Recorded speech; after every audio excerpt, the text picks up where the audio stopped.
అడుగుతున్నాను అందరికడ, అయ్యా గడిచిన నెల 9 నెలల కన్నా నన్ను కాచి కాపాడేవయ్యా. నా దగ్గర అయితే ఏ యోగ్యత లేదయ్యా, నా దగ్గర అయితే ఏ యోగ్యత లేదు ప్రభా, నా దగ్గర అయితే ఏ మంచితనం లేదయ్యా. అనేక మార్లు ప్రభా నేను దుఃఖపెట్టానయ్యా, నా మాటల వల్ల దుఃఖపెట్టానయ్యా, నా ప్రవర్తన వల్ల దుఃఖపెట్టానయ్యా. అయ్యా ఇదిగో నేను నడకన బట్టి దుఃఖపెట్టానయ్యా. అయ్యా ఇదిగో నేను ప్రభా అనేక విషయాల్లో ప్రభా అయ్యా నేను బాధ పెట్టిన వ్యక్తినయ్యా నేను. నాయనా నీ మందిరంలో నీ ముందుట నిలబడ్డానయ్యా. అయ్యా ఇదిగో అవన్నీ నేను ఒప్పుకుంటున్నాను ప్రభా, నన్ను పరిశుద్ధపరిచి అయ్యా ఇదిగో నీ కనికర నా మీద ఉంచవయ్యా, నీ కనికర నా ముందుంచు ప్రభా. దావీదు భక్తుడు అన్నాడయ్యా, శుద్ధారోధం నాకు కలగజేయను ఆయన, తెలిసి ఉన్నాయన అతిక్రమలు అయ్యానయ్యా, నా పాపను ఎదురు కనబడతా ప్రభా, నీ సన్నిధిలో నేను ఒప్పుకుంటాను ప్రభా అన్నాడు ప్రభా. ఒప్పుకుని వెంటనే కోల్పోయిన రాజ్యం మరలా ఇచ్చే ప్రభా. ఈ 9 నెలలు మేము రక్షణ పొంది కాడ ఏదైనా మేము తప్పిపోయామేమో, ప్రభు వాళ్ళలో మిస్ అయిపోయామేమో, లేదా ప్రార్థనలో వెరికడ పెట్టామేమో, వాక్యం చదవలేకపోతున్నామేమో, అయ్యా దైవ సన్నిధిలో నైనా సరైన క్రమంలో నిలబడలేకపోతున్నామేమో నాయన, అపవాదిలో లోబడిపోయేమేమో. యేసయ్యా మమ్మల్ని క్షమించవా, మమ్మల్ని క్షమించవా అని ఒక్క మాట అడగండి. ఆయనకి నీకు ఏ అడ్డుగోడలు ఉండగొడతాలి. ఆరాధన జరుగుతున్నప్పుడు ఇదిగో ఆయన నీవు పరిశుద్ధంగా ఉంటేనే నీలోకి రాగలుగుతాడు, పరిశుద్ధంగా ఉంటేనే నీలో నివసించగలుగుతాడు. ఒక ఇంటిలోకి ఎలాగ చనిపోతే మనం ఎలాగ కొంపుకు మనం ఉండలేమో, మనలో పాపం ఉంటే మన దేవుడు కూడా మనలో ఉండలేడు బిడ్డ. మనందరూ రక్షించబడిన బిడ్డలము, దేవుని ప్రభు వల్ల పాల్గొన్న బిడ్డలము. దయచేసి ఒక్కసారి ఒప్పుకో. ఈరోజు మీరు 29 కీర్తన 28 సామెతలు చదవలేదేమో. ఎవడో తరమకున్న వాడు పారిపోతూ ఉంటాడు. ఎప్పుడు నీతిమంతులు సింహవాడి ధైర్యం ఉన్నప్పుడు. మన నీతిమంతులు ఏ దృష్టి మన ఇంట్లోకి రాలేడాడు. మన అతిక్రమణ నుండి దేవుని ఒప్పుకొని విడిచిపెడితే వర్ధిల్లుతాం, దాన్ని దాచి కప్పుకుంటే శాపగ్రస్తులు అయిపోతామని చెప్పాడు. ఎన్నిసార్లు గద్దిస్తున్నా నువ్వు లోపడకపోతే గనక హఠాత్మగా నాశనం అవుతామని చెప్పేస్తాను. 29 సామెతలకు వచ్చేదానికి దయచేసి మనం అందరం లోబడదాం. ఈరోజు 10వ నెల నుంచి దేవుని రాజ్యం కట్టే బిడ్డలుగా, దేవుని కొరకు అనేక ఆత్మ రక్షించే బిడ్డలుగా మనం అందరం ఉండునే గాక. హల్లెలూయా, హల్లెలూయా, హల్లెలూయా. రాజుల రాజా రానయ్యున్నవాడా నీకే ఆరాధన, నా యేసయ్యా నీకే ఆరాధన. చెప్పడం రాజుల రాజా రానయ్యున్నవాడా నీకే ఆరాధన, నా యేసయ్యా నీకే ఆరాధన, నీకే ఆరాధన, నా యేసయ్యా. అందరూ కదా నోరు చెప్తే మనం ఉంటాడు. నీకే ఆరాధన, నా యేసయ్యా నీకే ఆరాధన.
ప్రతి మోకాలు వంగును. మోకాలు అలాగే మోకరించగలిగితే మోకరించండి. ఎక్కడ కూర్చున్న వాళ్ళు అక్కడ రెండు చేతులు పైకెత్తి లైవ్ లో చూస్తున్న వాళ్ళు కాడ వేరెవరి Muscat Dubai Qatar Abu Dhabi Andhra Telangana రాష్ట్రంలో ఎక్కడి నుంచి చూసిన వేరెవరి ఉన్న చోట మోకరించగలిగి దేవుని చేతులెత్తి నీవు గనక నీ బాధ చెప్పగలిగితే నా దేవుడు ఎక్కడున్నప్పుడు కానీ నేను స్వస్థపరిచే దేవుడు, రోగాల నుంచి శాపాల నుంచి విడిపించే దేవుడు, సాతానుపై జయమిచ్చే దేవుడు. కష్టంలో నష్టంలో లైవ్లో చూసి ఇక్కడికి వచ్చేవా, నీ ప్రతి సమస్యను విడిపించే రోజు ఈరోజు, నీ దుఃఖ దినాలు సమాప్తం చేసే రోజు ఈరోజు. ఒక నూతనమైన కృపతో నిన్ను నడిపించే దేవుడు. ఆయన ముందు ఎవరైతే మోకాళ్ళు వంగుతాయో, ఎవరైతే ఆయన ఇష్టపడతారో, ఆయన ఉంటే ఈ లోకంలో ఏ సమస్య నీ దగ్గరికి రాదు. నిన్ను ముట్టాలంటే ఆయన కనుగుడ్డు ముట్టాలి బిడ్డ. ఆయన లేకపోతేనే నీవు అనేకమైన శ్రమలు ఎంటాడుతూ ఒక సోదరుతో వచ్చి నీతో చెప్తున్నాడు, మోకరించు మోకరించు మోకరించు అని. ప్రతి మోకాలు వంగును. నీ డబ్బుని తీసుకెళ్లేదు పరలోకం, నీ ఆస్తులు అంతస్తులు పరలోకం తీసుకెళ్లేదు, నీ మేడ మీద తరలోకి తీసుకెళ్లేదు, నీ పేరు ప్రఖ్యాతులు తీసుకెళ్లేదు, నీ రక్తసంబలు తీసుకెళ్లాడు. కానీ ఆయన ముందు నిన్ను నువ్వు తగ్గించుకుని దావీదులాగా రాజు గదిలోకి ప్రవేశించి తను తగ్గించుకొని, అయ్యా నేను ఎంతటి వాడిని, నా కుటుంబం ఏ పాటిదని అంత రాజు ఉన్నప్పుడు తగ్గింపు ఉందో చూడండి. ఆ తగ్గింపు ఆయన ఉన్నతమైన స్థానం తీసుకెళ్ళింది. ఆ తగ్గింపు నీకు రావాలి ఈరోజు. ఆ తగ్గింపు ఉంటే చాలు. మనకి గర్వం మనలో నుంచి ఈరోజు వెళ్ళిపోవాలా, ద్వేషాలు ఈరోజు మనం వెళ్ళిపోవాలా, పగలు మనలో నుంచి వెళ్ళిపోవాలా. దావీదులాగా తగ్గింపు మనసు మనకు వచ్చినగా. ప్రతి మోకాలు వంగును. రెండు చేతులు పైకెద్దాము. ప్రతి నాలుక పాడును, ప్రతి నేత్రము చూచును, నిన్నే రాజుగా. ప్రతి మోకాలు వంగును, ప్రతి నాలుక పాడును, ప్రతి నేత్రము చూచును, నిన్నే రాజుగా. రాజుల రాజా రానయున్నవాడా, ఆరాధన. దేవుని దగ్గర ఏదో చెప్పుకోవచ్చు కదా, మనుషులు చెప్పుకోవద్దు. దేవుని దగ్గర చెప్తావా, నా పరిస్థితి ఇది, నా స్థితి ఇది, నేను ఇదిగోనైనా అనేకమైన పరిస్థితులు బట్టి అయ్యా ఇదిగోనైనా సతమతం అవుతూ ఏం చేయాలో తెలియని పరిస్థితి నేను వచ్చాను ప్రభా. నేను ఒకవేళ వచ్చుంటే నీ సమస్యని ముందున్న దేవునికి చెప్పు. నీ ముందే నిలబడ్డాడు, నీ ప్రతి మాటను ఆలపిస్తాడు. మనుషులు కొద్ది చెప్తే వింటారు, కొన్ని మాటలు, కానీ నువ్వు చెప్పే ప్రతి మాట దేవుడు వింటాడు. కాబట్టి చిన్న ప్రార్థన చేసుకో. ఎందుకంటే ప్రార్థన వలనే పైనము, ప్రార్థనే ప్రాకారము. ప్రార్థన లేనిదే పరాజయంతో ఉన్నవేమో. ఈరోజు ఆ ప్రార్థన చేయి. ప్రార్థన వలనే సాతాను శక్తులు పునాదులు కదిలే సమయం ఇది. చిన్న ప్రార్థన, మనసులో బాధ దేవుడు చెప్తాడు. మరుసటి వారంలో ఆ సమస్యలన్నీ విడిపించి, ఆ బాధలన్నీ విడిపించి, అన్న దుఃఖాన్ని చూసిన దేవుడు నీ దుఃఖాన్ని చూడబోతున్నాడు. తమ్ముడు, చెల్లి, అక్క, నీ దుఃఖం నాట్యంగా మారిపోయే సమయం, నీ మారాకున్న అనుభవం మధురంగా మార్చబోయే సమయం. రియల్ చెప్తున్నా, I will not understand with my spirit. I will surrender to my Holy Spirit. But I will not to 0% strength. But God is full of the 100% strength in my life. నాకు అసలు ఓపికే లేదు, but ఆరాధన దేవుడే చేయించుకున్నాడు. ఆయనే అద్భుత రీతులు ఇక్కడ ఆ దేవదూతలతో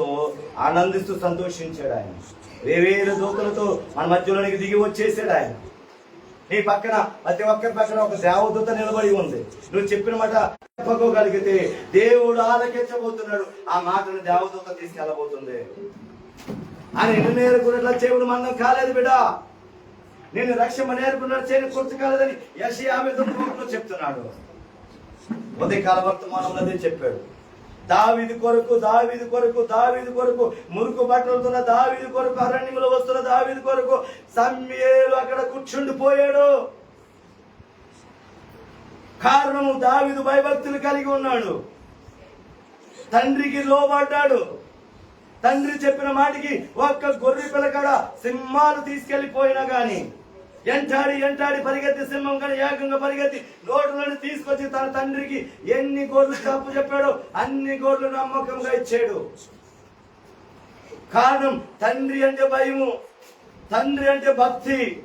ఒకవేళ నువ్వు మందిరంలోనికి వచ్చి భక్తి కలిగి ఉన్నా గాని దేవుడు అంటే భయం లేకుండా ఈ లోకాల వ్యక్తులతో తిరుగుతూ దేవుని విడిచిపెట్టి ఒకవేళ ఇప్పటి వరకు ఉన్నావు ఏమో, ఈరోజు ఇతను కోరుకున్నవాడు నేను కోరుకున్నాను సమూయేలు దగ్గర దేవుడు చెప్పినట్టు ఈ రోజు నేను ఆయన కోరుకున్నాడు. ఇక్కడ నువ్వు వచ్చావు కాబట్టి నువ్వు వచ్చావంటే నువ్వేదో నామమాత్రగా రావద్దు అనుకున్నావు, వెళ్ళొద్దు అనుకున్నావు. లేదు, అది నీ ఆలోచన.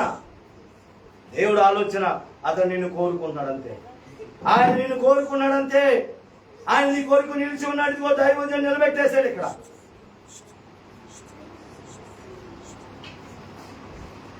హల్లెలూయా, హల్లెలూయా. దేవునికి మహిమ కలుగును గాక. అప్పుడేసే బదులు ఇప్పుడే వేసి, ప్రభా నా పరిస్థితి ఇది, నేను తప్పు చేశాను, నీకు దూరం అయిపోయాను, నన్ను క్షమించు ప్రభా. దావీదు ఆ మురుకు బట్టలతో అడవుల్లో నుంచి వచ్చిన ఆ దావీదుని, ఇదిగో ఇతడే నేను కోరుకున్న వ్యక్తి. అలాగా మిమ్మల్ని కాడ కోరుకున్నారు కాబట్టి ఎక్కడెక్కడో ఉండవలసిన మిమ్మల్ని యేసే పరిస్థితులు మరణాపాయ స్థితులు ఐసీలలో ఉంటేనే వాళ్ళు మీరు స్వస్థపరిచుకున్న ప్రభా, అనారోగ్యం స్వస్థపరిచి అయా వాళ్ళకి ప్రభు మంచి ఆరోగ్యం మీకు దయచేయమని, అలాగే ప్రభా ప్రతి మోకాళ్ళు వంగాలన్నా మేమందరం కూడా ప్రభా నీ ముఖ దర్శనం చూడాలి ప్రభా, నీ ముఖ దర్శనం చూడాలి అయ్యా. ఇదిగో ప్రభా నీ ముఖ దర్శనం చూడాలి. ప్రతిరోజు నీ నా నాలుగుతో ప్రభా అయ్యా ఇదిగో మీరు చేసేలాగా నీ కృపకు అనుగ్రహించమని ప్రభు ఇంకా దైవజనులు నిలబడి మాట్లాడుతున్నాగా అయ్యా ఇదిగో 2 ఆత్మతో మీరు నింపి ప్రభా. అయ్యా ఇదిగో నీ అగ్నితో నేను వచ్చిన వారి వ్యక్తిగా కాకుండా ప్రభా ఒక నూతన వ్యక్తిగా మేము మారిపోవాలి ఇస్తున్నామలో. అయ్యా నీకు దూరం అయిపోతే మీకు దగ్గర కావాలి నాయన. నిన్ను విడిచిపెడితే నీకు ఇంకా సమీపంగా మేము వచ్చేయాలి ప్రభా. అయ్యా ఇదిగో మొదటి స్థానం మీకే ఇచ్చే విధంగా ప్రభా నీ కృపకు దయచేయండి. నీ దైవజానికి బలమైన శక్తిని మీరు దయచేసి అయ్యా ఇదిగో ప్రభా ఇదిగో నేను నాయన యేసయ్యా అయ్యా ఇదిగో అగ్ని లాంటి మాటలు మాకు దయచేయండి ప్రభా. అయ్యా ఇదిగో సుత్తిలాగా వాడుకోండి ప్రభా. అయ్యా మమ్మల్ని నన్ను సరిచేయండి ప్రభా. సొట్టడిపోయిన మా జీవితాలను సరిచేయండి నాయన. అయ్యా ఇదిగో తుప్పటిపోయిన ఇను మమ్మల్ని అగ్నితో నీ మాటలతో మమ్మల్ని కాల్చండి ప్రభా. అయ్యా ఇదిగో ప్రభా ఇదిగో నేను మేము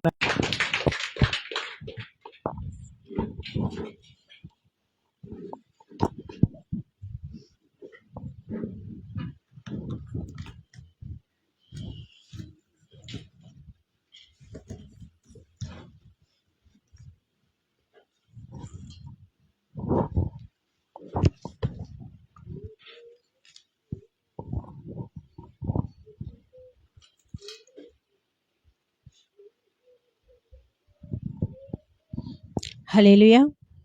2 చేతులు ఎత్తి దేవుని స్తోత్రాలు చెల్లిద్దాము. హల్లెలూయా. తీసుకొచ్చారు అందరు 2 చేతులు తెచ్చారా? చూపించండి. మధ్యలో కనపడట్లేదు ఎక్కడ. తెచ్చారా చేతులు 2? జోషి తేలేదంట చేతులు. తీసుకొచ్చావా? హల్లెలూయా. సంతోషంగా ఉన్నారు అందరూ? సంతోషంగా ఉన్నారా బాధగా ఉన్నారా? రావట్లేదు, మాట రావట్లేదు. సంతోషంగా ఉన్నారా? హల్లెలూయా. చిన్న ప్రార్థన చేసుకొని మన వాక్యంలోకి వెళ్దాము. మహాపరిశుద్ధుడా నీకు వందనాలు స్తోత్రాలు యేసయ్యా. ఆశ్చర్యకరుడా నీకే వేలాది స్తుతులు స్తోత్రాలు చెల్లించుకుంటున్నావు. గొప్ప దేవాను సహాయం చేయండి నా ప్రభా. ఇదిగో నా ప్రభా అతి శ్రేష్టమైన సమయంలోనికి మమ్మల్ని నడిపిస్తున్నావు నా ప్రభా నాయన. అయ్యా తండ్రి ఇదిగో నా ప్రభా కొద్ది నిమిషాలు నీ వాక్ని ధ్యానించుండగా నా ప్రభా నాయన నీ 2 అంచుల ఖడ్గం చేత నా ప్రభా మమ్మల్ని వినుచున్న మమ్మల్ని చెప్పుచున్నా నన్ను కూడా మీరు సరిచేయండి నా ప్రభా. అయ్యా తండ్రి ఇదిగో నా ప్రభా నీ బిడ్డలతో నా ప్రభా నాయన నేను మాట్లాడితే వారికి అర్థం కాదు కదా నా ప్రభా. మరి బిడ్డలు నా ప్రభా ఏమి కావాలో నా ప్రభ వారికి ప్రభానైనా అవసరమైన ప్రతి మాటని నువ్వు మాట్లాడను నా ప్రభానైనా. ఏ హృదయానికి ఏది అవసరమో నా ప్రభ నువ్వు సమస్తం ఎరిగి ఉన్న దేవుడు నా ప్రభానైనా. అయా తండ్రి, నువ్వు సూటిగా తేటగా నా బిడ్డలతో నువ్వు మాట్లాడండి నా ప్రభానైనా. ఇదిగో నా ప్రభ వారు వస్తున్నప్పుడు నా ప్రభానైనా వేదంతో బాధతో కష్టములతో ప్రభ వచ్చిన్నారు నా ప్రభ. వెళ్ళేటప్పుడు సంతోషంగా హృదయాల్లో నింపుకొని నా ప్రభ తిరిగి వెళ్ళడానికి కృపను దయచేయండి నా ప్రభ. అయా ఆటంకపరుస్తున్న ప్రతి దుష్టిని ఏసునామములో బంధిస్తున్నా నా ప్రభ. వినగల చెవిని గ్రహింపగల మనసును బిడ్డలకు దయచేయండి నా ప్రభ. అయా విని విడిచిపెట్టేవారు కాకుండా నా ప్రభనైనా మంచి నీళ్ళ పడ్డ విత్తనంలాగా వారి హృదయంలో మొలకెత్తే కృపను దయచేయండి నా ప్రభ. ప్రతి ఒక్కరిని నీ ఆత్మతో నింపిన ప్రభనైనా, అయా నీ కృపతో నింపిన ప్రభనైనా, ఇదిగో క్రమంగా నా ప్రభనైనా, అయా తండ్రి ఇదిగో నా ప్రభనైనా నీ వాక్కును వినడానికి నీ కృపను దయచేయండి యేసయ్యా. పరిశుద్ధాత్మదేవానికి వందనాలు నా ప్రభనైనా. అయా చెప్పుచున్న సులుచట్టు మరుగుపరుచుకొని నీ ఏడంత్ర చేత నింపండి నా ప్రభనైనా. నీ నోటి బురగా వాడుకొని నా ప్రభనైనా. అయా నీ బిడ్డలతో నువ్వేం మాట్లాడాలనుకుంటున్నావు ప్రభనైనా, సూటిగా తేటగా నువ్వే మాట్లాడి మహిం పొందుకొనమని యేసు నామములో అడుగుచున్నాం తండ్రి, ఆమేన్. హల్లెలూయా.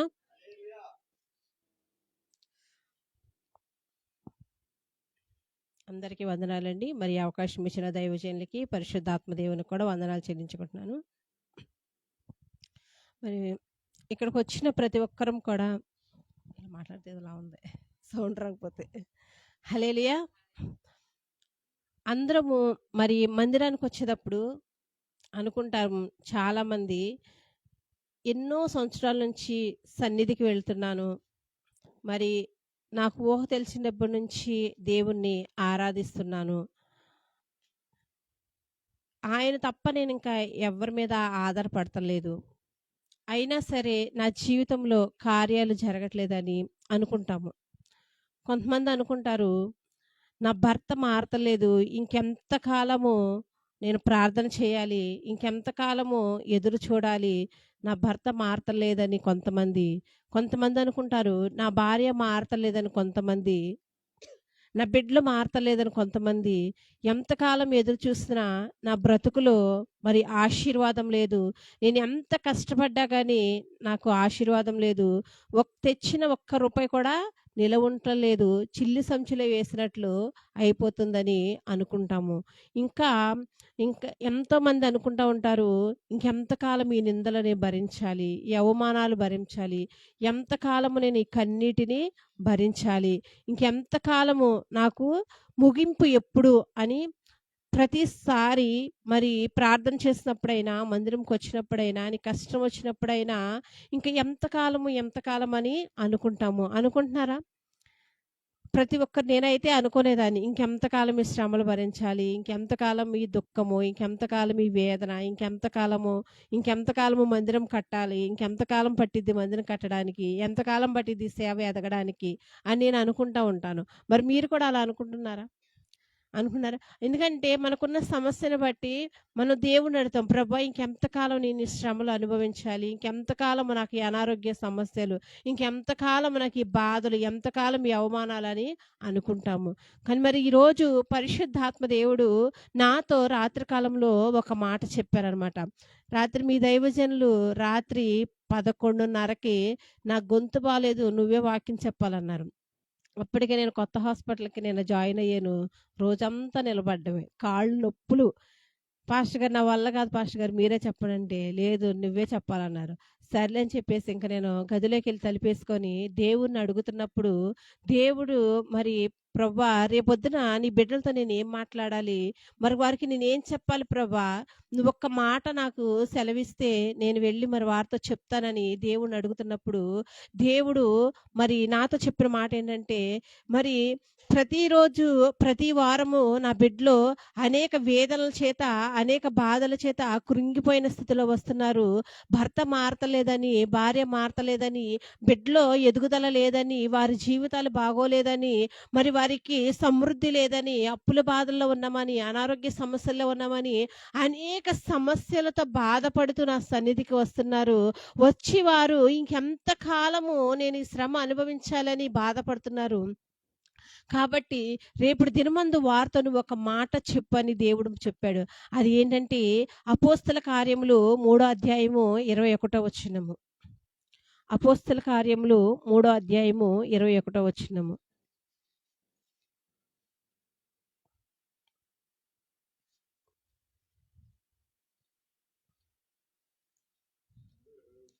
3:21 అండి. అన్- అన్నిటి హల్లెలూయా. అన్నిటికీ కుదురుబాటు కాలములు వచ్చినని దేవుడు ఆది నుండి తన పరిశుద్ధ ప్రవక్తల నోట పలికించెను.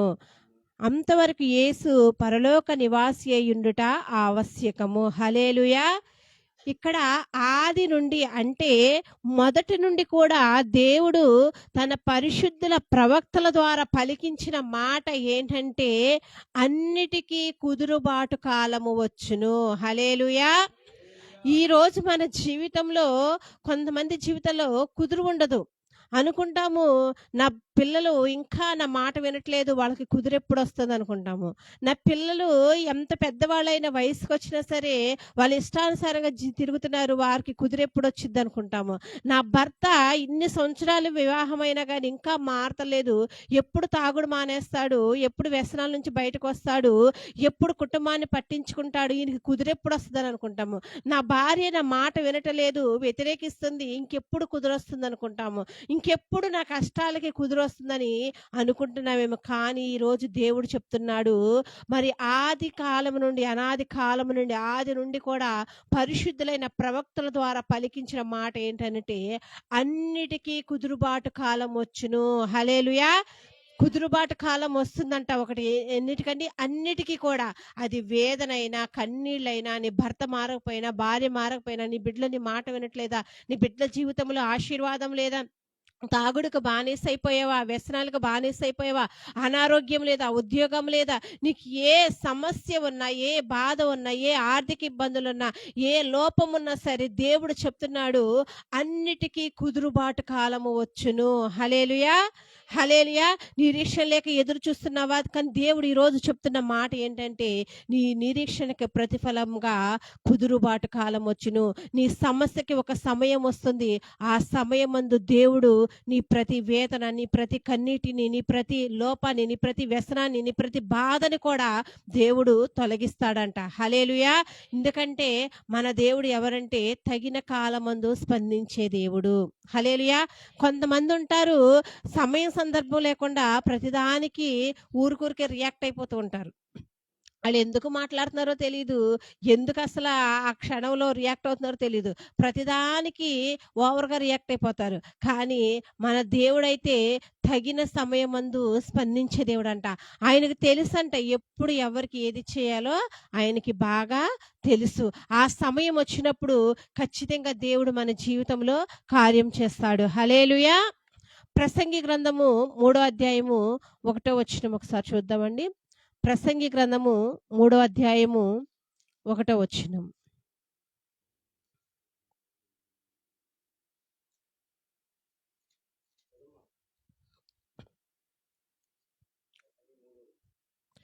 ప్రతిదానికి సమయం కలదు, ఆకాశం క్రింద ప్రతి ప్రయత్నమునకు సమయం కలదు.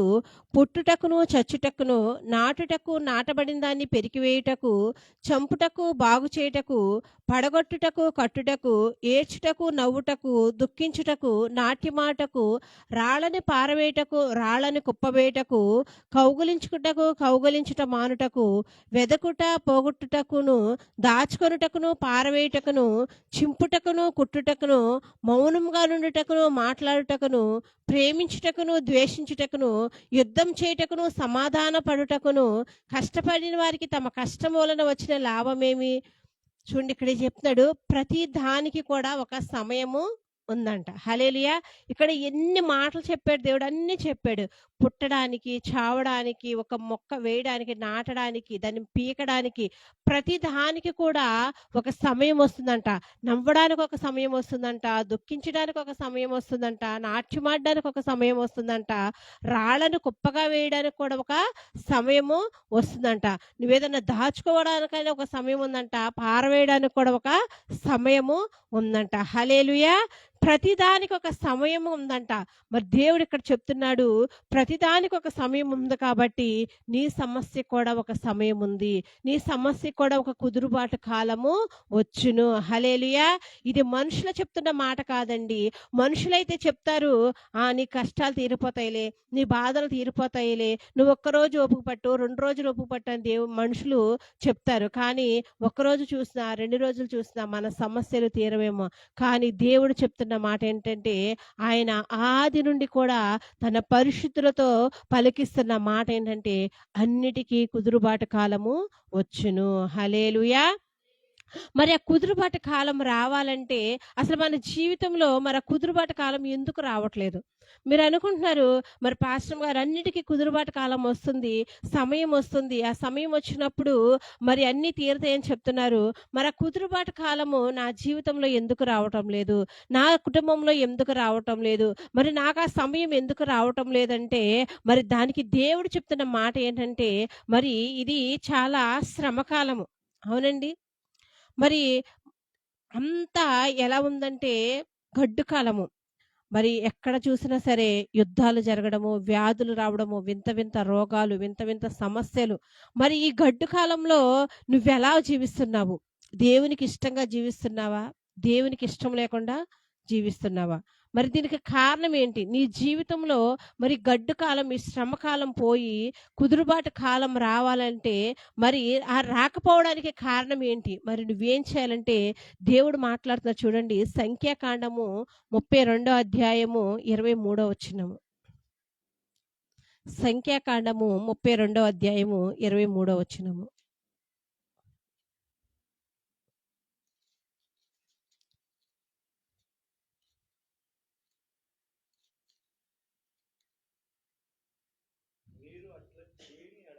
మీరు అట్లా చేయని ఎడల యెహోవా దృష్టికి పాపము చేసిన వారగుదురు గనుక మీ పాపము మిమ్మును పట్టుకొనును అని తెలుసుకొనుడి. హల్లెలూయా! మరి ఈ శ్రమ కాలంలో, ఈ గడ్డు కాలంలో మరి ఎంత శ్రమలు అనుభవిస్తూ లోకం ఎలా ఉందంటే, మరి బయటికెళ్ళి చూస్తే బయటికి వెళ్ళిన వారు మరి తిరిగి ఇంటికొస్తారో లేదో గ్యారంటీ లేదు. ఉందండి, మీకు గ్యారంటీ ఉందా? మనం జాబ్‌కెళ్ళినా, వ్యాపారానికి వెళ్ళినా, ఏదైనా ఊరికెళ్ళినా, ఏదైనా పని మీద బయటికి వెళ్ళిన వారు తిరిగి మళ్ళీ ఇంటికొస్తారన్న గ్యారంటీ లేదు. నిద్రపోయిన నీవు మరలా ఉదయాన్నే లేచి దేవుణ్ణి చూస్తావని, దేవుని ప్రార్థిస్తావని గ్యారంటీ ఉందా? లేదు. ఎందుకంటే మరి భూమి మీద పాపము పెరిగిపోతుంది. పాపం పెరిగిపోతుంది. మనుషులు ఎలా ఉంటున్నారంటే దేవునికి వ్యతిరేకమైపోయి లోకానికి దగ్గరైపోతున్నారు. మరి ఇటువంటి పరిస్థితులలో మరి నీకు కుదురుబాటు కాలం రావట్లేదు. అందరూ అనుకుంటారు, నాకెందుకు రావట్లేదు? నాకెందుకు రావట్లేదు? ఎంతకాలం అని ఎదురు చూస్తున్నావు. అసలు రాకపోవడానికి కారణం ఏంటని ఎప్పుడన్నా ఐగుప్తు దేశంలో మరి ఎంతగానో శ్రమపడి దేవునికి మొర్ర పెడుతున్నప్పుడు దేవుని ఎదుట చేశారంట. అక్కడ చెప్తున్నారు చూడండి, యెహోవా దృష్టికి పాపం చేసిన వారగుదురు గనుక వీళ్ళు ఎంతగానో దేవుణ్ణి శోధించారు. హల్లెలూయా! మరి అదే విధంగా మరి నీవు కూడా ఈరోజు దేవుడు నిన్ను అనేక శ్రమల నుంచి, అనేక కష్టాల నుంచి విడిపించి నీ బాధల్లో దేవుడు చూచి నిన్ను సన్నిధికి నడిపిస్తే మరి మనం ఏం చేస్తున్నాము? దేవునికి ఇష్టమైన పనులు చేస్తున్నామా? ఇష్టం లేదు. ఆయనతో డిస్కషన్ చేయలేదు కానీ మరి ఈ వాయిస్ మెసేజ్ లో ఒక ఆవిడ పెట్టింది. మరి ఆవిడ ఎవరో ఎక్కడి నుంచో నాకు తెలియదు, కానీ నేను విన్న మాట ఏంటంటే, మాకు ఏ పాస్టర్ గారు చెప్పలేదు, మందిరానికి వచ్చి దేవుని కార్యాలు చూసి దేవుని తెలుసుకున్న తర్వాత మళ్ళీ సన్నిధికి దూరం అయిపోతే ఒక దెయ్యం వెళ్ళి 7 దెయ్యాలు తీసుకొస్తుందని మీరు చెప్తున్నారు. అది నిజమేనా? అసలు మాకు ఏ పాస్టర్ గారు చెప్పలేదు. మేము ఎన్నో ప్రార్థనలకు వెళ్ళాము, కానీ ఎవరు కూడా మాకు ఆ మాట చెప్పలేదని ఆవిడ అడుగుతుంది. నేను మరి పాస్టర్ గారి దగ్గర నెంబర్ తీసుకుని ఆవిడతో మాట్లాడదాం అనుకున్నా, కానీ నాకు సమయం లేక మాట్లాడలేకపోయాను. హల్లెలూయా! చూడండి, మీరు ఒక హాస్పిటల్కి వెళ్ళారనుకోండి, మీకు అక్కడ తగ్గకపోతే ఏం చేస్తారు? అక్కడే ఉంటారా? వేరే చోటుకి వెళ్తారా? వేరే హాస్పిటల్కి వెళ్తారా? లేదు, ఈయన డాక్టరే, ఆయన డాక్టరే, ఎక్కడ ఇంజక్షన్ ఇస్తున్నారు, అక్కడ ఇంజక్షన్ ఇస్తున్నాడు, చచ్చినా బతికని ఇక్కడే ఉంటాం అనుకుంటారా? లేకపోతే వేరే హాస్పిటల్కి వెళ్ళి మంచిగా ట్రీట్మెంట్ పొంది ఆరోగ్యంగా తిరిగి వస్తారా? నీ శరీరానికి లోకానుసరంగా నీ కనబడుతున్న శరీరానికి రోగం వస్తే నువ్వు హాస్పిటల్కి వెళ్తావు. మరి నీ హృదయంలో ఉన్న నీ హృదయానికి, నీ లోపల ఉన్న హృదయానికి వ్యాధి వస్తే ఎక్కడికి వెళ్ళాలి చెప్పండి? దేవుని దగ్గరికి వెళ్తాము. నువ్వు దేవుని దగ్గరికి వెళ్ళినప్పుడు అక్కడ నీ హృదయానికి, నీ కుళ్ళిపోయిన హృదయాన్ని తీసేసి, నీ కఠినమైపోయిన రాతి గుండెని తీసేసి, నీకు మాంసపు గుండెని ఇచ్చి, నీ జీవితాన్ని, నీ ఆత్మీయ జీవితాన్ని మళ్ళా కట్టి నిన్ను దేవుని సన్నిధిలో సంతోషంగా నడిపించట్లేదు అనుకోండి, నువ్వు వెళ్ళిన దగ్గర అక్కడే ఉంటావా, వెళ్ళిపోతావా చెప్పండి? వెళ్ళిపోతారు కదా. నేనైతే ఫస్ట్లో నేను ఆర్సీఎంలో నాకు ఆత్మీయ జీవితానికి నాకు ఆహారం సరిపోవట్లేదు. నేను ఎలా ఎదగాలి, ఎలా ప్రార్థన చేసుకోవాలి, ఎలా నా భర్తను మార్చుకోవాలి, నేను ఏ విధంగా జీవించాలని నాకు కావాల్సిన ఆత్మీయాహారం అక్కడ దొరకట్లేదని నేను అక్కడి నుంచి వచ్చేసి నా ఆత్మీయ తండ్రి దగ్గరికి నేను వెళ్ళాను. హల్లెలూయా. మరి చూడండి, ఆవిడ అంటుంది, నేను అనేక మందిని చూసా కానీ, అనేక ప్రార్థనలకు వెళ్ళావు కానీ మాకు ఎవరో చెప్పట్లేదు ఈ మాట, ఎవరు చెప్పలేదని. కానీ ఆ మాట దైవజనులు చెప్పింది కాదు, బైబిల్లోనే ఉంది. నీ హృదయము, మరి అపవాది నిన్ను విడిచిపెట్టి వెళ్ళినప్పుడు అంటే అది తిరిగి తిరిగి తిరిగి ఎక్కడ కూడా తనకి ఉండడానికి చోటు లేక, నేను విడిచిపెట్టిన ఇంటికి మరలా వెళ్ళేదను, ఒకవేళ అక్కడ ఖాళీ ఉంటుందేమో అని తిరిగి వచ్చి చూస్తే, నీ హృదయం కనుక ఖాళీగా ఉంటే అది వెళ్ళి మరలా 7 దెయ్యాలని తీసుకొస్తుందంట. హల్లెలూయా. కాబట్టి మరి ఇక్కడ దేవుడు చెప్తున్నాడు చూడండి, 28వ వచనంలో, నేను కోపపడి మీకు విరోధంగా నడిచేదను, నేనే మీ పాపములను బట్టి 7 మిమ్మల్ని దండించేదను. హల్లెలూయా. ఇక్కడ దేవుడు మనల్ని ప్రేమించడమే కాదండి. చెప్పండి, మీ పిల్లలు తప్పు చేస్తే మీరు దండిస్తారా లేదా, కొడతారా లేదా? దేవుడు కూడా అంతే. మనము ఒకవేళ పొరపాటు చేస్తే ఆయన మనల్ని దండిస్తాడు. ఎందుకు దండిస్తాడు? ఆయనకి మన మీద కోపం కాదు, మన మీద ద్వేషం కాదు. నువ్వు సరైన మార్గంలో నడవాలని, నువ్వు నీతి మార్గంలో నడవాలని, రాకడ వచ్చినప్పుడు పరలోక రాజ్యంలో మరి ఎత్తబడే వారి గుంపులో నువ్వు ఉండాలని, ఆయనతో యుగయుగాలు కలిసి జీవించాలని ఆయన నిన్ను సరిచేస్తాడు. ఇక్కడ దేవుడు అంటున్నాడు, నేనే మీ పాపములకు బట్టి 7 మిమ్మల్ని దండించెదను. హల్లెలూయా. మరి 7 దండన మన మీదకి రాకుండా ఉండాలంటే మనం ఏం చేయాలి? పాపం లేకుండా జీవించాలి. హల్లెలూయా. పాపం లేకుండా బ్రతకాలి. మన జీవితంలో నువ్వు అనుకున్న కార్యాలు జరగాలన్నా, నీ జీవితంలో కుదురుబాటం కాలం రావాలన్నా మరి ఏం రావాలి, ఏం చేయాలి? పాపాన్ని విడిచిపెట్టాలి. పాపమే నీ శ్రమకి కారణము. నీ శ్రమ కాలానికి కారణము పాపమే. హల్లెలూయా. ఇది నేను చెప్తున్న మాట కాదు. నేను అనుకుంటారు, నేను ఏ పాపం చేయట్లేదండి, నేను మంచిగానే ఉంటున్నాను అనుకుంటాము. కానీ ఏం చేస్తుంది? మాటల ద్వారా పాపము, క్రియల ద్వారా పాపము, చూపుల ద్వారా పాపము, నడక ద్వారా పాపము. హల్లెలూయా. దేవుడు అంటున్నాడు, ప్రతి విషయంలో కూడా నన్ను పోలి నడుచుకోండి అంటున్నాడు. దేవుడు ఎక్కడైనా పాపం చేశాడా? పౌలు అంటున్నాడు, నేను క్రీస్తుని పోలి నడుచుకున్నాను, మీరు నన్ను పోలి నడుచుకోండి అని అంటున్నాడు. మరి దేవుడు ఎక్కడైనా సరే చిన్న పాపం చేశాడా? ఆయన మాట ద్వారా కూడా పాపం చేయలేదంట. హల్లెలూయా. ఏబు కూడా అంతేనండి, యథార్థంగా జీవించాడంట, ఆయన మాట ద్వారా కూడా పాపం చేయలేదంట. మరి నువ్వు నేను ఎలా జీవిస్తున్నాము? నీ మాటలు ఎలా ఉంటున్నాయి? కొంతమంది మాట్లాడతారండి, మాట్లాడితే కొట్టక్కర్లేదు, మాట ద్వారానే చచ్చిపోవాలనిపిస్తుంది, అలా మాట్లాడతారు కొంతమంది చూపుల ద్వారానే చంపేస్తారు. హల్లెలూయా. కొంతమంది వాళ్ళు ఏం చేయరు, మాట్లాడరు, తిట్టరు, కొట్టరు, వారి పనుల ద్వారా ఎదుటి వారికి చచ్చిపోవాలంతా తీసుకొస్తారు. హల్లెలూయా. నీ మాట ఎలా ఉంది?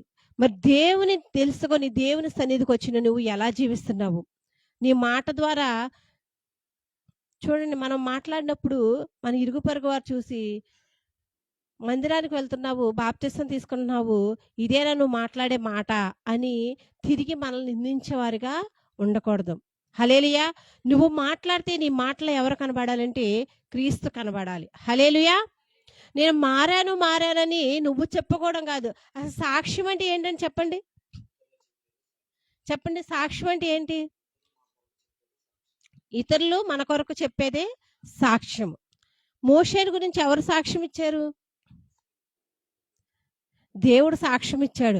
మోషే నా ఇల్లంతట్లో నమ్మకస్తుడని. మరి నువ్వు ఇల్లంతట్లో నువ్వు నమ్మకంగా జీవిస్తున్నావా? హల్లెలూయా. మన గురించి సాక్ష్యం ఎవరు చెప్పాలంటే మనము తెలియని వారు సాక్ష్యం చెప్పాలి. హల్లెలూయా. ఇంకా నీ గురించి బాగా తెలిసిన వారు కూడా సాక్ష్యం చెప్పాలి. హల్లెలూయా. నీ గురించి తెలియని వారు సాక్ష్యం చెప్పాలి. ఎందుకంటే ఇప్పుడు నువ్వు వెళ్తున్నావనుకో, నువ్వు రోడ్డంటి వెళ్తున్నప్పుడు నువ్వు అక్కడ ఎవరికైనా ఒక ఇబ్బంది వచ్చిందనుకో, వారు నువ్వు సహాయం చేసావనుకో, వారికి నువ్వెవరో తెలీదు. అమ్మ నువ్వు సహాయం చేసావు నా ప్రాణాలు ఎవరు నువ్వు వెళ్తున్నావు రోడ్డంట, ఓ పెద్ద ఆవిడ కళ్ళు తిరిగి పడిపోయింది, ఆవిడ కొంచెం మంచినీళ్ళు ఇచ్చి లేపి కూర్చోబెట్టి నువ్వు ఎక్కడికి వెళ్ళాలమ్మా ఏంటమ్మా నువ్వు ఆవిడకి సహాయం చేసావు అనుకో, ఆవిడేమంటది నువ్వెవరో నాకు తెలవదమ్మా కానీ దేవుని ప్రేమ చూపించావు అని నిన్ను అడుగుతుంది కదా, నీకు చెప్తుంది కదా. అక్కడ నీ గురించి ఆ బిడ్డ ఏం చెప్తుంది, దేవుని ప్రేమ చూపించావు కాబట్టి నీ గురించి సాక్ష్యం చెప్తుంది. అదే విధంగా నీ గురించి బాగా తెలిసిన వాళ్ళు కూడా నీ గురించి సాక్ష్యం చెప్పాలి. హల్లెలూయా. ఇంట్లో ఇప్పుడు మా చెరి ఉన్నాడు, మా చెరి బాగా అల్లరి చేసేస్తాడు. ఎంత అల్లరి చేస్తాడంటే కనపడిన అల్లరి చేస్తాడు. వాడు అల్లరి చేస్తారని మీకు తెలుసా? తెలుసా? ఎవరు తెలుసు? నాకు తెలుసు, వాళ్ళ డాడీకి తెలుసు. మీకు తెలియదు. మీరు అంటారు పాస్టర్ గారి పిల్లోడు చాలా మంచోడు, చక్కగా లైవ్ పెట్టేస్తాడు, మైకులు పెట్టేస్తాడు, కుర్చీలు వేసేస్తాడు, అన్ని తుడిచేసేసి ఫ్యాన్లు పెట్టేసి అన్ని చేస్తాడు, అంత మంచోడు అంటాడు. హల్లెలూయా. వాడి గురించి మీకు తెలుసా? తెలియదు కాబట్టి మీరు అంటున్నారు. కానీ వాడి గురించి సాక్ష్యం చెప్పాల్సింది ఎవరు? నేను చెప్పాలి, దైవజనులు చెప్పాలి. మా అబ్బాయి అసలు ఇంట్లో అల్లరి చేయడు, చెప్పిన మాట వింటాడు, అసలు ఏ మాట ఎదురికించడో, ఎంత మంచిగా ఉంటాడో తెలుసు మా పిల్లలని మేము సాక్ష్యం చెప్పాలి. హల్లెలూయా. అదే విధంగా నీ గురించి నువ్వు సాక్ష్యం చెప్పుకోవడం కాదు, నీ గురించి ఏదో కూతి తెలిసిన వాళ్ళు సాక్ష్యం చెప్పడం కాదు, నువ్వు మారావని నీ ఇంటిలో వాళ్ళు సాక్ష్యం చెప్పాలి, నీ భర్త సాక్ష్యం చెప్పాలి, నీ భార్య సాక్ష్యం చెప్పాలి, నీ అన్నదమ్ములు అక్క చెల్లెలు సాక్ష్యం చెప్పాలి, నీ బంధువులు సాక్ష్యం చెప్పాలి. హల్లెలూయా. కానీ మనం ఏం చేస్తాము, మందిరంలోకి వచ్చిన మాత్రం నా అంత పరిశుద్ధులు లేరంటావు, కానీ బయటికి వెళ్ళిన తర్వాత నీ ఇంటి పక్క వాళ్ళతో ఒక గజం 1 ఇంచు లోపలికి దడిగడితే వాళ్ళ మీద నువ్వేం చేస్తావు, నిప్పుల వర్షం కురిపిస్తావు. హల్లెలూయా. నువ్వు ఎవరికన్నా అప్పిచ్చి వాళ్ళు నీ బంధువులకని ఎవరికన్నా అప్పిచ్చి వాళ్ళు తిరిగి ఇవ్వలేదనుకో, వాళ్ళు ఇచ్చేదాకా వాళ్ళ పీక మీద కత్తి పెడతావు. హల్లెలూయా. ఎవరన్నా నీకు బాగోపోతే వాళ్ళు చూడడానికి రాలేదనుకో, ఇంకా వాళ్ళతో మాట్లాడటం మానేస్తావు, వాళ్ళు ఫోన్ చేసినా ఎత్తవు. హల్లెలూయా. మన గురించి సాక్ష్యం ఎవరు చెప్పాలంటే మన బంధువులు చెప్పాలి. హల్లెలూయా.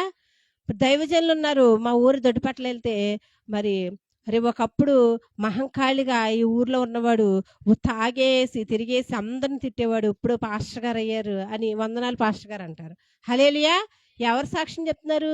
వాళ్ళ బంధువులు, వారి ఊరు వారు చెప్తున్నారు, నువ్వు నేను కాదు చెప్పేది. హల్లెలూయా. మీరు వస్తున్నారు కాబట్టి మా పాస్టర్ గారు మీరు మంచోళ్ళని అనుకుంటున్నారు, కానీ సాక్ష్యం ఎవరు చెప్పాలి? ఆయన పూర్తి జీవితం ఎవరికైతే తెలుసో వారు సాక్ష్యం చెప్పాలి. హల్లెలూయా. మరి నీ జీవితంలో నువ్వు సాక్ష్యం పొందుకుంటున్నావా? ఆ విధంగా నువ్వు జీవిస్తున్నావా? హల్లెలూయా. అరే మార్తమ్మ ఒకప్పుడు మంచిగా అసలు వ్యతిరేకించేది, కోపం పడేది, ఏ మాట పడితే ఆ మాట మాట్లాడేది, కానీ బాప్తీసం తీసుకున్న దగ్గర నుంచి అసలు ఛాయలు కూడా ఆ బిడ్డలు కనపడతలేదని నీ ఇంట్లో వాళ్ళ గురించి సాక్ష్యం ఇస్తున్నారా? చెప్పాలి. హల్లెలూయా. మరి ఈ రోజు నుంచి నేను మీలో నుంచి కోరుకుంటున్న ఏదంటే మీ దగ్గర నుంచి నేను ఏం కోరుకోవట్లేదు, కానీ మీరు వచ్చే కానుకలు మాకు అవసరం లేదు, మీరు చేసే పొగడతలు మాకు అవసరం లేదు, మీరు పాస్టరమ్మ చెడ్డదన్నా నాకు పర్వాలేదు, పాస్టరమ్మకి పొగరనుకున్నా నాకు పర్వాలేదు, ఏదనుకున్నా పర్వాలేదు, కానీ మీలో నుంచి నేను కోరుకునేది ఏంటంటే ఇక్కడ ఉన్న ప్రతి ఒక్కరు కానీ లైవ్ చూస్తున్న వారు కానీ మీరు దేవుని తెలుసుకొని రక్షణ పొందిన మీరు, దేవుని బిడ్డలుగా జీవిస్తున్న మీరు, మీ నుంచి ఏం కావాలంటే మంచి సాక్ష్యం కావాలి. హల్లెలూయా. సాక్ష్యం అంటే ఎవరో మందిరంలో నీ తోటి విశ్వాసాలు చెప్పే సాక్ష్యం కాదు, కానీ నీ రక్త సంబంధుల దగ్గర మంచి సాక్ష్యం కావాలి, నీ బంధువుల దగ్గర నువ్వు మంచి సాక్ష్యాన్ని పొందుకోవాలి. హల్లెలూయా. అటువంటి సాక్ష్యం వచ్చినప్పుడు నీలో ఏ పాపం కూడా ఉండదు. హల్లెలూయా. హల్లెలూయా. దేవుడు అదే చెప్తున్నాడు, మీ పాపమే మీకు చెప్పండి, మీ పాపమే ఏమి రాకపోవడానికి కారణము, కుదురుబాటు కాలం రాకపోవడానికి కారణం పాపమే. హల్లెలూయా. నువ్వు ఎప్పుడైతే గొప్ప సాక్ష్యాన్ని పొందుకుంటావో నువ్వు పాపము చేయవు. పాపం చేయకపోతేనే కదండి, తప్పు చేయకపోతేనే కదా మనకు సాక్ష్యం వచ్చేది. నువ్వు తాగుతూ తిరుగుతూ ఉంటే నీకు సాక్ష్యం ఇస్తారా? నువ్వు వ్యర్థమైన మాటలు పలుకుతూ ఉంటే నీకు సాక్ష్యం ఇస్తారా? నీ మాటల ద్వారా ఇతరుల్ని బాధ పెడతా ఉంటే నీకు సాక్ష్యం ఇస్తారా? చెప్పండి. నువ్వు మంచిగా జీవిస్తేనే నీకు సాక్ష్యం ఇస్తారు. మరి మంచిగా జీవిస్తే ఇంక పాపానికి చోటుంటుందా? పాపం లేకపోతే నీ జీవితంలో ఏమొస్తుంది? కుదురుబాటు కాలం వస్తుంది. హల్లెలూయా! చాలా మంది కూడా మరి పాపం చేసి దేవునికి దూరమైపోయినవారు. హవ్వ, ఆదాము కూడా పాపం చేసి వారికి దేవునికి దూరమైపోయారు. మరి గెహాజీ కూడా పాపం చేసి కుష్ఠరోగాన్ని తెచ్చుకున్నాడు. మరి అననీయ సప్యర్లు కూడా దేవుని సన్నిధిలో నమ్మకంగా జీవించలేదంట. మరి ఆళ్ళు ఏం చేశారు? అపోస్తలులందరూ కూడా తమకున్నదంతా తెచ్చి వారి పాదాల చెంత పెడితే అననీయ సప్యరు ఏం చేశారు? మరి కొంత ధనాన్ని దాచుకొని తీసుకెళ్లారంట. హల్లెలూయా! దేవుడికి నమ్మకంగా జీవించేవారు కావాలి. హల్లెలూయా! ఆశపడేవారు కాదు, కక్కుర్తి పడేవారు కాదు. దేవునికి ఎవరు కావాలంటే నమ్మకంగా జీవించేవారు కావాలి. ఆయన సన్నిధిలో నమ్మకంగా ఉండాలి. ఆయన మోషే గురించి సాక్ష్యం ఇస్తున్నాడు.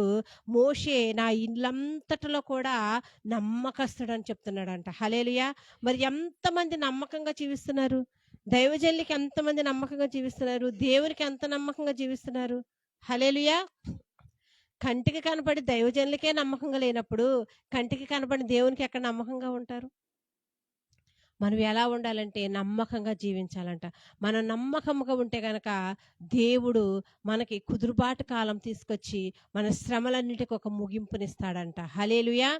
మరి నువ్వు అనుకుంటున్నావు ఇప్పటి వరకు నేను పాపం చేసేసాను, నేను తాగేశాను, ఇష్టానుసారంగా జీవించేశాను, నా బ్రతుకులో నేను పాపం చేశాను, దేవునికి ఇష్టంగా జీవించలేదు, మాటల ద్వారా పాపం చేశాను, క్రియల ద్వారా పాపం చేశాను, చూపుల ద్వారా పాపం చేశాను, నడక ద్వారా పాపం చేశాను, దేవుని దగ్గర నమ్మకంగా లేకుండా నేను పాపం చేశాను, అనేక క్రియల ద్వారా అనేక సార్లు నేను దేవునికి దూరం అయిపోయాను, ఇక నా జీవితంలో కుదురుబాటు కాలం రాదా, దేవుడు నాకు ఏడంతలుగా దండన విధిస్తాడా, దేవుడు నన్ను క్షమించడాన్ని నువ్వు అనుకుంటున్నావేమో.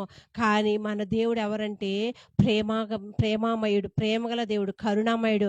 ఆయన చెప్తున్నాడు, నీతిమంతుడు 7 సార్లు పడినను తిరిగి లేచును. నువ్వు పాపం చేస్తే నిన్ను దండించే దేవుడు ఆ పాపాన్ని ఒప్పుకొని ఆయన సన్నిధులు విడిచిపెడితే క్షమిస్తాడు. హల్లెలూయా! రోమీయులకు రాసిన పత్రిక 5వ అధ్యాయము 20-21 వచనాలు ఒకసారి చూద్దాము. రోమీయులకు రాసిన పత్రిక 5వ అధ్యాయము 20-21 వచనాలు.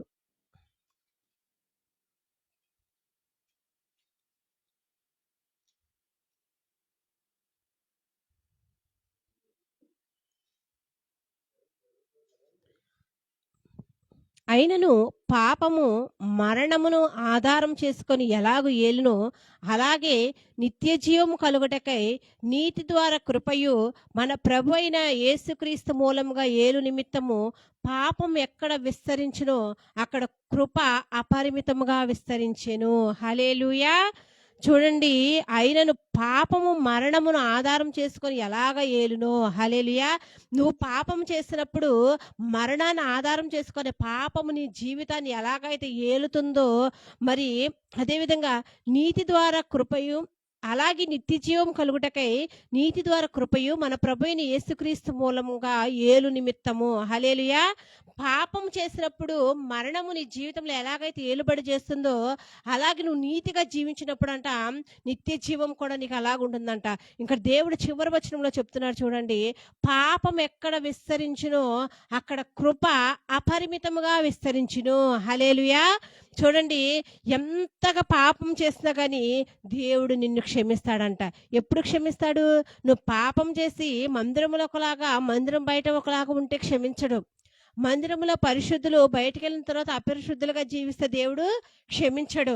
ఎక్కడొక మాట అక్కడొక మాట మాట్లాడితే దేవుడు క్షమించడు. ఎప్పుడు క్షమిస్తాడు? నువ్వేదైతే పాపం చేశావో, ఏదైతే తప్పిదము చేశావో, ఏదైతే పొరపాటు చేశావో, ఏదైతే వ్యతిరేక పనులు చేశావో వాటన్నిటిని ఒప్పుకొని విడిచిపెట్టినప్పుడు, నువ్వు పాపం చేసినప్పుడు నీ జీవితాన్ని మరణం ఎంతగైతే ఏలుబడి చేసిందో అంతగా కృప అపరిమితంగా విస్తరిస్తుందంట నీ జీవితంలో. అపరిమితం అంటే చెప్పండి, పరిమితం అంటే ఈ గోడ ఇక్కడ వరకే పరిమితమైంది, ఇక్కడ వరకు ఎండ్ అయిపోయింది. కానీ అపరిమితం అంటే సముద్రం చూడండి, సముద్రం దగ్గరికి వెళ్ళినప్పుడు దాని ఎడ్జ్ ఎక్కడానికి కనిపిస్తుందా? ఎంత లెక్క చూసినా మన కనుచూపు అనంత లెక్క చూసినా నీళ్లే కనిపిస్తాయి. మరి పాపము చేసి నువ్వు మారి దేవుని సన్నిధికి వచ్చి ఆయన సొంత రక్షణకు అంగీకరించి నీ జీవితాన్ని దేవునికి సమర్పించిన తర్వాత నీ జీవితంలో కృప కూడా అలాగే ఉంటుందంట. హల్లెలూయా! మరి నీ జీవితంలో ఈ దేవుడు ఈ రోజు ఈ మధ్యాహ్న సమయంలో మాట్లాడుతున్నాడు. మరి నీకు ఆ కృప కావాలా? మరి ఇంకా పాపంలోనే జీవిస్తావా? నీకే వదిలేస్తున్నాడు దేవుడు. హల్లెలూయా. చెప్పడం మా వంతు, చేయడం ఎవరి వంతండి? మీ వంతే. ఎందుకంటే దేవుని సన్నిధికి వచ్చిన తర్వాత మరి ఆయన పిలిచిన పిలుపుని బట్టి, ఆయన వాడుకుంటున్న విధానాన్ని బట్టి, ఆయన మాకిచ్చిన జ్ఞానాన్ని బట్టి, మేము మాకు దేవుడిచ్చిన జ్ఞానాన్ని బట్టి మీకు చెప్తాము. ఎలాగ బ్రతకాలి, ఎలాగ జీవించాలని దేవుడు ఆయన నోటి బూరగా మమ్మల్ని వాడుకుంటున్నాడు. హల్లెలూయా. మరి మందిరం నుంచి బయటికి వెళ్ళిన తర్వాత ఇంటి దగ్గర నువ్వు ఎలాగ జీవిస్తున్నావు, నువ్వు ఏ పనులు చేస్తున్నావో, నువ్వు ఎలాగ ఉంటున్నావో మేము వచ్చి చూడలేము. కానీ ఎవరు చూస్తారు? దేవుడు చూస్తాడు. హల్లెలూయా.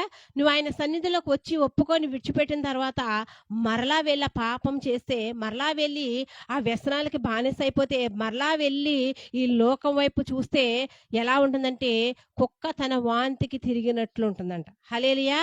కుక్క అంట ఎక్కడైనా భోజనాలు పెడుతున్నప్పుడు మంచిగా తినేస్తుందంట. వెళ్ళి తినేసేసిన తర్వాత కడుపు నిండా తినేస్తుందంట. తిని మళ్ళీ పక్క వీధిలో అక్కడ మటన్ పెడుతున్నారు అనుకోండి, దాని కడుపులో ఏముంటది? ఆల్రెడీ ఇక్కడ కూరగాయలతో తినేసింది, కడుపు నిండా ఉంది. పక్కనేం పెడుతున్నారు? మాంసం పెడుతున్నారు. అబ్బా మాంసం పెడుతున్నారు, ఇల్లు అది తిందామని చెప్పేసి చూసుకుంటే పొట్ట నిండుగా ఉందంట. ఎలా ఉంది? పొట్ట నిండుగా ఉంటే తినలేం కదా. అదేం చేస్తుందంటే, ఈ నిండుగా ఉంది, అక్కడ మటన్ పెడుతున్నారు, ఇప్పుడు అది తినాలి ఎలాగైనా అని చెప్పేసి అది తిన్నది మొత్తం కక్కేస్తుందంట. కక్కేసి పక్క వీధిలోకి వెళ్తుందంట. పాపం వెళ్ళేప్పటికి అక్కడ మటన్ మొత్తం అయిపోయిందంట. హల్లెలూయా. తిన్న కూరగాయలు కక్కేసింది, పక్క వీధిలోకి వెళ్తే అక్కడ మటన్ లేదు. మళ్ళీ ఏం చేస్తుంది? అయ్యో ఇక్కడ మటన్ అయిపోయిందని చెప్పేసి మరలా వచ్చి ఆ కక్కిన దాన్ని మరలా తింటదంట. హల్లెలూయా. కానీ అది దానికి జ్ఞానం లేదు, దానికి వివేచన లేదు, దానికి ఆలోచన లేదు, దానికి ఆలోచించే శక్తి దానికి లేదు. ఎందుకంటే అది ఒక జంతువు. కానీ దేవుడు నిన్ను నన్ను అలాగ సృజించలేదు. హల్లెలూయా. ఆయన పోలికలో, ఆయన స్వరూపమందు, ఆయన జ్ఞానము చేత, ఆయన ఆలోచనల చేత మనల్ని సృష్టించాడు దేవుడు. హల్లెలూయా. కానీ దేవుడు మనకు అన్ని పెట్టాడు, ఆలోచన పెట్టాడు, వివేచన పెట్టాడు, ఏది తప్పు ఏది మంచి అని ఆలోచించుకునే జ్ఞానాన్ని పెట్టాడు. హల్లెలూయా. వీడున్నాడు, వీడికి ఏమైనా తెలుసా? అల్లరి చెయ్యొద్దురా అంటే చేస్తాడు. ఎందుకంటే వాడికి తెలీదు, వాడు చిన్నపిల్లాడు. కానీ నీకు ఏది తప్పో ఏది ఒప్పో తెలుసు. హల్లెలూయా. మందు తాగితే నీ ఆరోగ్యానికి హానికరం అని దాని మీదే రాసుంటది, అయినా సరే మనం తాగేతాం. సిగరెట్లు ధూమపానం ఆరోగ్యానికి హానికరం అని దాన్ని రాసుంటది, అయినా సరే తాగేస్తాము. పాపము చెయ్యకు అని చెప్తాము, అయినా సరే పాపం చేసేస్తారు. కోపపడకండి అని చెప్తారు, అయినా సరే కోపం పడతాము. హల్లెలూయా. మందిరం మానొద్దని చెప్తాము, అయినా సరే మందిరం మానేస్తాము. హల్లెలూయా. కానీ ఇవన్నీ నువ్వు తెలిసి చేస్తున్నావా, తెలియక చేస్తున్నావా? చెప్పండి. తెలిసి చేస్తున్నాము. కానీ దేవుడు అంటున్నాడు, వాటన్నిటిని విడిచిపెట్టి నా సన్నిధికి వస్తే నా కృప మీకు అపరిమితంగా విస్తరింప చేస్తానంటున్నాడు. హల్లెలూయా. మరి కృప అంటే పొందుకోలేని దాన్ని కూడా పొందుకోవడమే కృప. అర్హత లేని వాళ్ళ దానికి అర్హత సంపాదించుకోవడమే కృప. హల్లెలూయా. నిజంగా ఈరోజు మరి ఈ విధంగా ఈ నిలబడి మీ అందరికీ దేవుని మాటలు చెప్పడానికి నిజంగా నాకైతే ఏ అర్హత లేదు. హల్లెలూయా. కానీ అర్హత లేని వారికి కూడా అర్హతనిచ్చేది, పొందుకోలేని దాన్ని కూడా పొందుకునేది చేసేది కృప. ఆయన కృప నా మీద ఉంది కాబట్టి ఈ రోజు నిలబడి మీకు ఈ మాటలు నేను చెప్పగలుగుతున్నాను. హల్లెలూయా. మరి మీరు కూడా మరి దేవుని సన్నిధిలో ఆయన ఎవరిని కూడా విడిచిపెట్టే దేవుడు కాదండి. ఆయన చెప్తున్నాడు, యేసుక్రీస్తు అందరికీ ప్రభువు. హల్లెలూయా. ఆయన ఎవరిని విడిచిపెట్టేవారు కాదు. కాబట్టి మరి ఆయన కృపను మనం పొందుకోవాలంటే మనం ఏమి విడిచిపెట్టాలంటే పాపాన్ని విడిచిపెట్టాలి. హల్లెలూయా. మరి విడిచిపెడదాం ఈ రోజు నుంచి పాపాన్ని. చెప్పండి, ఎవరు విడిచిపెట్టరా? పాపం అంటే అమ్మో నేను పెద్ద పాపం చేసేసాను, నేనేం పాపం చేస్తున్నాను పాస్టర్ గారు అన్నట్టు చూస్తున్నారు నా ఇంకా. హల్లెలూయా. శరీరంతో చేసేదే పాపం కాదండి, వ్యభిచారం చేస్తేనే పాపము కాదు. హల్లెలూయా. మరి పాపం అంటే మాట వినకపోవడమే పాపము, మందిరానికి రాకపోవడమే పాపము, దేవుని సన్నిధిలో మాట ఇచ్చి తప్పడమే పాపము, సిగరెట్ ఒక పాపము, మద్యపానం ఒక పాపము, కోపం ఒక పాపము, చిరాకు ఒక పాపము, విసుగు చెందడం కూడా ఒక పాపమే. హల్లెలూయా. దేవుని మాట వినకపోవడము పాపము, ఆత్మీయంగా జీవించలేకపోవడం పాపము, బైబిల్ చదవకపోవడం ఒక పాపము, ప్రార్థన చేయకపోవడం ఒక పాపము, దొంగతనం చేయడం ఒక పాపము, ఎదుటివారిది ఆశించడం ఒక పాపము. వీటిలో ఏదో ఒకటి మనం చేస్తున్నాం కదండి. నేను వీటిలో ఒక్కటి కూడా చేయట్లేదు అన్నవాళ్ళు చేతులు ఎత్తండి. నేను ఇప్పుడు నాకు తెలిసింది నేను చెప్పాను మీకు. వీటిలో నేను ఒక్కటి కూడా చేయట్లేదండి, రోజు నేను ఈ పనులన్నీ చేస్తున్నాను అన్నవాళ్ళు ఎవరైనా ఉంటే చేయొద్దండి. అగో జోషి చేస్తున్నాడంట. జోషి అలా ఫోన్ చూడడం కూడా పాపమే. హల్లెలూయా. మరి ఈ రోజు నుంచి మనం అవన్నీ విడిచిపెట్టి దేవుని కృపను పొందుకునే వారిగా ఉందుము గాక. హల్లెలూయా. చూడండి, యోహాను రాసిన మొదటి పత్రిక 1వ అధ్యాయము 9వ వచనము. యోహాను రాసిన మొదటి పత్రిక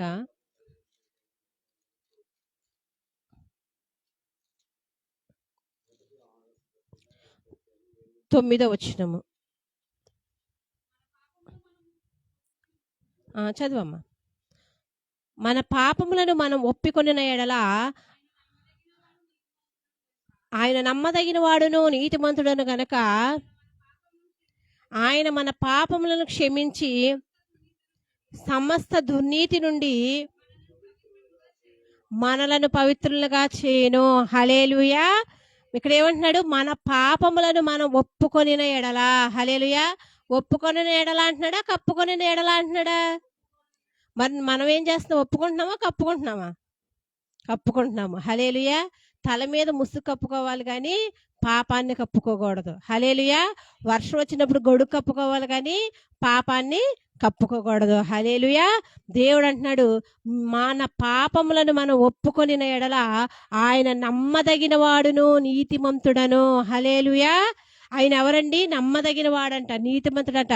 నీ పాపాన్ని మనుషుల దగ్గర ఒప్పుకుంటే ఈ రోజు సర్లేమ్మ అయిపోయింది, అది అయిపోయిందిలే అంటారు. కానీ రేపొద్దున మరలా ఆ తప్పిదాన్ని నీకు ఎత్తి చూపిస్తారు. ఏదో ఒక సందర్భంలో నువ్వు చేసిన తప్పుని వాళ్ళు ఎత్తుతానే ఉంటారు, నువ్వు చేసిన పాపాన్ని వాళ్ళు ఎత్తుతానే ఉంటారు. హల్లెలూయా. కానీ నువ్వు చేసిన పొరపాటును, నువ్వు చేసిన తప్పిదాన్ని, నువ్వు చేసిన పాపాన్ని దేవుని సన్నిధిలో ఒప్పుకొని విడిచిపెడితే ఆయన నమ్మదగిన వాడంట.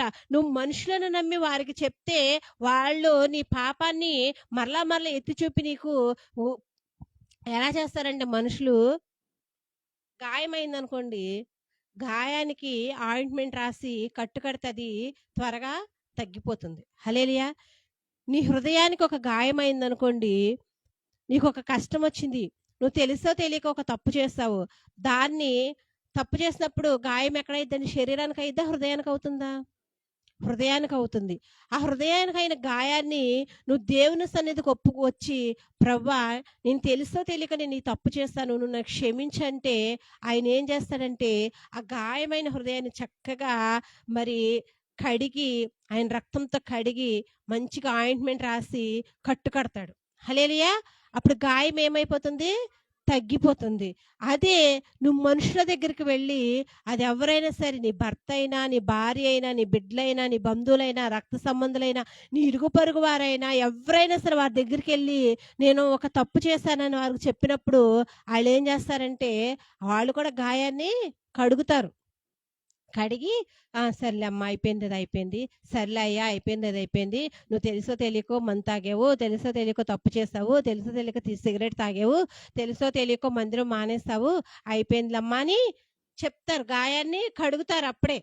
కానీ తర్వాత మళ్ళా ఏం చేస్తారు? అది గుర్తొచ్చినప్పుడు పుల్లిచ్చుకొని ఆ గాయాన్ని రేపుతా ఉంటారు. హల్లెలూయా. కానీ మన దేవుడైతే అలా చేయడంటండి. ఆయన ఎవరో నమ్మదగిన వాడును నీతిమంతుడంట. ఆయనంట మనం చేసిన తప్పిదాలని, మనం చేసిన పాపాలని మన వీపు వెనక పడవేస్తాడంట. వెనక దగ్గర చూసుకోండి, మీ వీపు మీకు కనిపిస్తుందా? నీ వీపు నీకు కనబడనంతగా దేవుడు నీ పాపాన్ని వెనక పడేస్తాడంట. మనుషులైతే నీ వెనకకి తొంగి చూస్తారు, నీ పాత రోత జీవితాన్ని తొంగి చూస్తారు.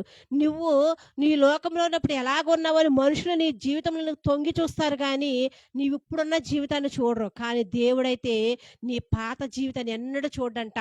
ఎప్పుడు కూడా నువ్వు ఇప్పుడు ఎలా ఉన్నావు, దేవునికి నమ్మకంగా ఉన్నావా లేదన్నది మాత్రమే దేవుడు చూస్తాడంట.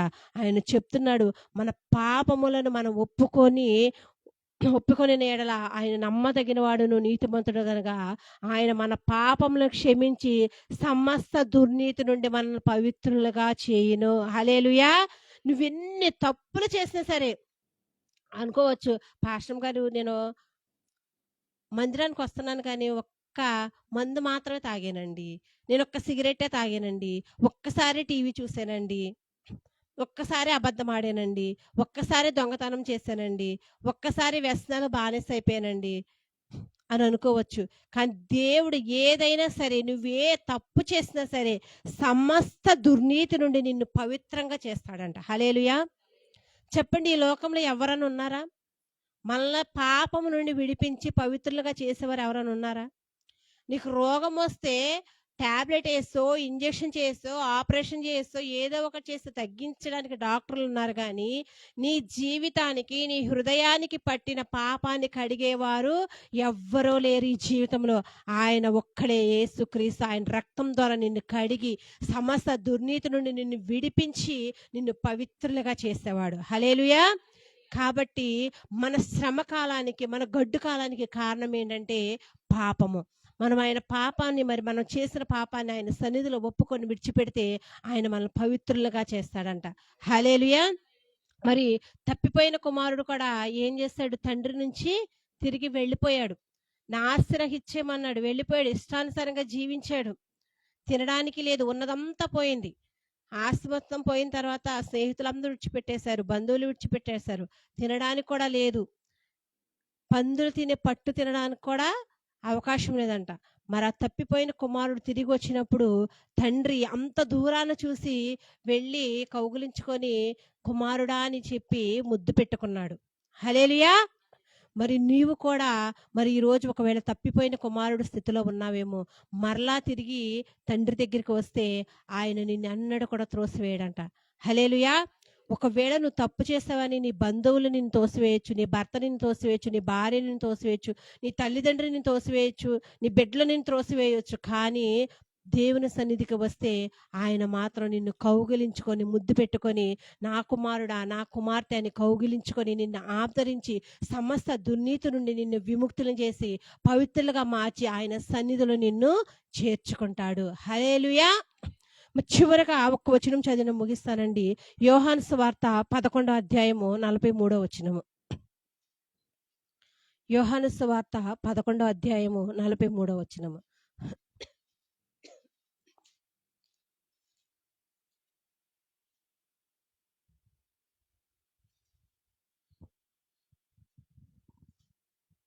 ఆయన అలాగు చెప్పి లాజరు బయటకు రమ్మని బిగ్గరగా చెప్పగా, చనిపోయిన వాడు కాళ్ళు చేతు ప్రేత వస్త్రములతో కట్టబడిన వాడే వెలుపలికి వచ్చెను.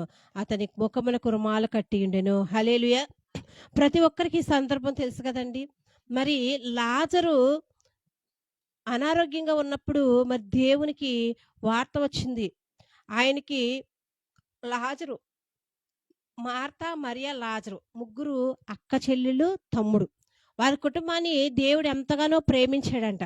ప్రేమించినప్పుడు దేవుడు మరి చూడండి, మనం ఎవరికన్నా కుటుంబానికి, ఇప్పుడు పాస్టర్ గారు ఉన్నారనుకోండి, గుమ్మలూరు వస్తే ఎక్కడికి వెళ్తారు? ఫస్ట్ యేసురాజు గారింటికే వెళ్తారు. ఇంకెక్కడికైనా వెళ్తారా? తాళకోడ వెళ్తే ఎక్కడికి వెళ్తారు? యేసురాజు గారింటికే వెళ్తారు. హల్లెలూయా.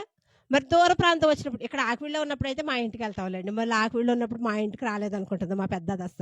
ఇద్దరు దస్తాలు అన్నారు, మా చిన్న దస్త, పెద్ద దస్త.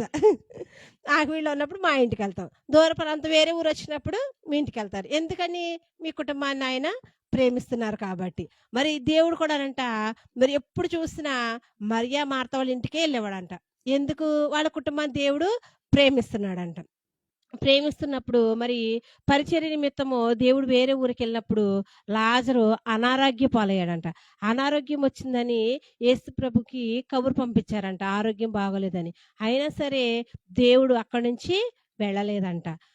మంచాన పడ్డాడని వార్త వెళ్ళిందంట. అయినా సరే వెళ్ళలేదంట. చనిపోయే స్థితిలో ఉన్నాడని వార్త వెళ్ళిందంట. అయినా సరే వెళ్ళలేదంట. చనిపోయాడని కూడా వార్త వెళ్ళిందంట. అయినా సరే వెళ్ళలేదంట. ఇప్పుడు మీరు చెప్పండి, నాకు బాగోలేదని ఫోన్ చేస్తే పాస్టర్ గారు రాకపోతే, చూస్తే పాస్టర్ గారు రాలేదు, బాగుందన్నా రాలేదు, బాగోపోయినా రాలేదు, మంచాన పడ్డా రాలేదు, చచ్చిపోయే స్థితిలో ఉన్నా రాలేదు, చచ్చిపోయినా కూడా రాలేదు అని చెప్పేసి ఇంకా అస్సలు పాస్టర్ గారిని ఏం చేస్తారంటే గురక తోలుతారు చూడు, అలా తీసేస్తారు మీరు. హల్లెలూయా. చూడండి 20వ వచనంలో మార్త అంటాం చూడండి. మార్త యేసు వచ్చుచున్నాడని విని ఆయన ఎదుర్కొని వెళ్ళను గాని మరి ఇంటిలో కూర్చుండి ఉండెను. మార్త యేసుతో, ప్రభువా నీవిక్కడ ఇండున ఎడల నా సహోదరుడు చావకుండును. హల్లెలూయా. ఈ ఒకటి కారణము నీ పాపమే. నువ్వు ఎప్పుడైతే ఆయన సన్నిధిలో నీ పాపాన్ని ఒప్పుకొని విడిచిపెడతావో ఆయన సమస్త దుర్నీతులను నిన్ను విడిచిపెట్టి పవిత్రులుగా చేస్తాడంట. ఆయన కృప నీకు అపరిమితముగా విస్తరిస్తుంది. హల్లెలూయా. నువ్వు ఎప్పుడైతే ఆయన కృప నీకు ఆవరిస్తుందో, ఆయన కృప నీకు అపరిమితంగా విస్తరిస్తుందో, నువ్వు ఎప్పుడైతే పవిత్రంగా మారతావో అప్పుడు దేవుని కొరకు ఎదురు చూడాలి అంటున్నాడు. లాజర్ని ఏ విధంగా అయితే చనిపోయినప్పుడు 4వ రోజును లేపాడు, నీ జీవితంలో కూడా ఇంకా నా జీవితం అయిపోయింది, నాకు ఏమీ లేదు, నా బ్రతుకు అయిపోయింది, నాకు ఇంతే, నాకు ఈ కన్నీళ్ళే వేదనలే, ఇంకా నేను వ్యాపారం చేయలేను, ఇంకా దేవుని సన్నిధికి వెళ్ళలేను, ఆత్మీయంగా వెదగలేను, నేను లోకంలో పడిపోయాను, ఇంకా నాకు అంత అయిపోయింది, ఇక నాకు చావే గతి అని అనుకుంటున్నావేమో. కానీ నువ్వు అన్నిటిని విడిచిపెడితే చనిపోయిన లాజరును లేపిన దేవుడు, తప్పిపోయిన కుమారుని మరలా తిరిగి తీసుకొచ్చిన దేవుడు నిన్ను కూడా మరలా తిరిగి నిలబెట్టగలడు. ఒక ఉన్నతమైన స్థానంలో నీకు నిన్ను నడిపించగలడు. ఒక ఉన్నతమైన బ్రతుకుని నీకు ఇవ్వగలడు. నిందల పాలైన జీవితాన్ని, అవమానాల పాలైన జీవితాన్ని, కన్నీటితో ఉన్న జీవితాన్ని ఆయన మరలా సంతోషంగా మార్చి అవమానానికి ప్రతిగా పూదండనిచ్చే దేవుడు, నీ సమస్యలన్నిటికీ కుదురుబాటు కాలాన్ని ఇచ్చే దేవుడు మన యేసయ్య. హల్లెలూయా. కాబట్టి ఈ రోజు నుంచి మనం ప్రతి పాపాన్ని ఆయన సన్నిధిలో ఒప్పుకొని విడిచిపెట్టి ఆయన కృపను పొందుకుందుము గాక. ఈ కొద్ది వాక్యం ఆయన వినికులు ఆలకించును గాక.